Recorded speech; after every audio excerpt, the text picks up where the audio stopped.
All right, so I'm going to talk to you today about a career in the creative industry, what it's like, how I got here, and then hopefully try and give you some advice how you should approach it if you have similar ambitions to what I did when I left school. My name is David Scott, and as the PowerPoint presentation shows, my job is different every single day, depending on who I'm working with. The first thing that you need to understand about being a creative is that it's best to be able to do more than one thing. It's like the person we talked about before about Oldham Coliseum.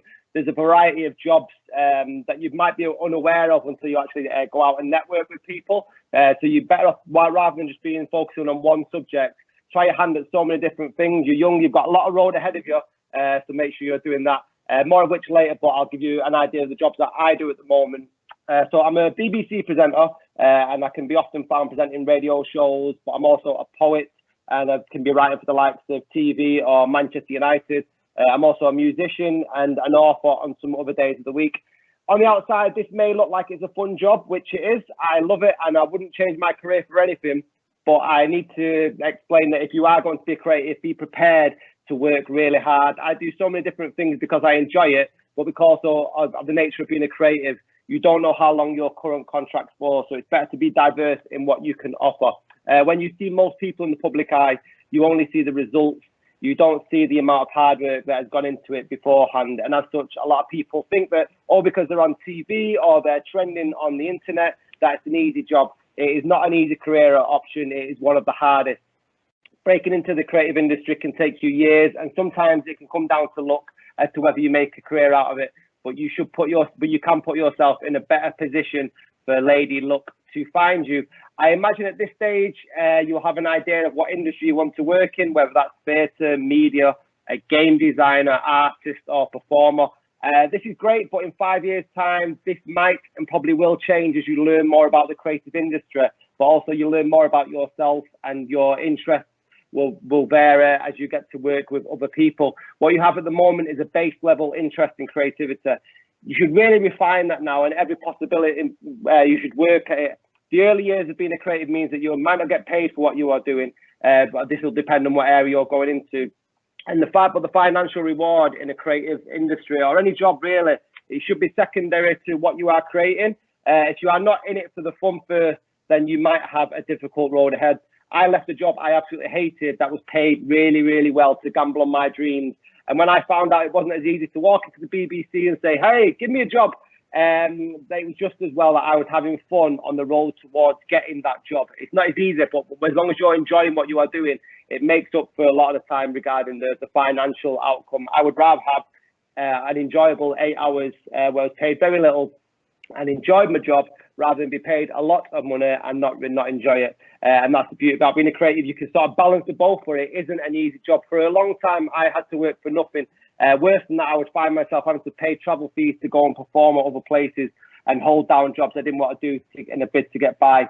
If you are going to be creative, you need to work hard. I don't want to put you off, but if you are unaware how difficult it is, it may be disheartening when you realise how hard it is. You may have to do work that you don't want to get by initially, but don't see this as a failure. You should see this as a process. All creatives, I'm sure the people at Oldham Coliseum will agree, do jobs that they don't like at some of the time. And once your paid job is over, you'll have to spend your spare time to get better at what you are doing, being creative with.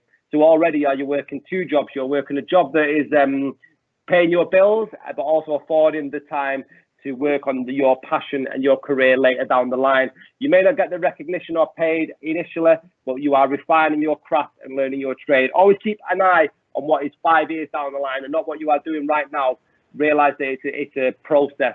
So how to get a creative career? Some things to look out for.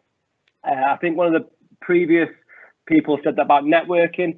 This is an absolutely huge thing. Make sure that you look out for other people who have careers that you want and read up on how they got to be in their certain position. This will be quite diverse depending on what interest you have and what field, but everybody through interviews or even by reaching out on social media will have breadcrumbs like Hansel and Gretel for you to follow about how they got to a certain stage. You should look at that, emulate it, and say, okay, well, where am I on my career now? Okay, I'm just starting off. What was the first thing they did?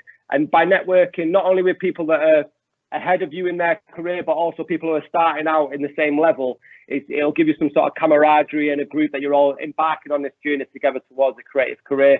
Another big thing is profile. If you are a creative, you need to have exposure for your work. Social media is brilliant for this, but I must stress, make sure that you use it as a professional tool for your work.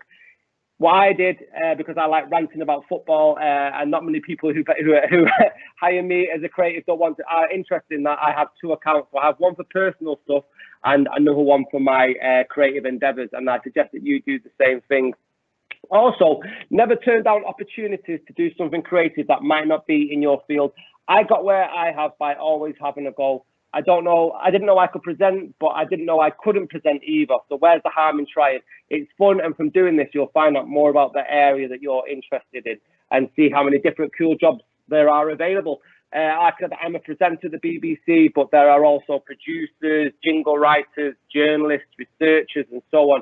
There are so many different cool jobs that you aren't even aware of until you try. But if you don't try, you will never know. So in a nutshell, you need to research what area you want to work in, find out the steps other people in this field have done to get where they are, and put together a plan how you copy this. Network, network, network. Speak to other people who want to break through, and speak to people who are in the field already. Profile. You have to put yourself out there for your work to be exposed, but do it in a professional way. That doesn't mean boring, but think about what your profile says about you.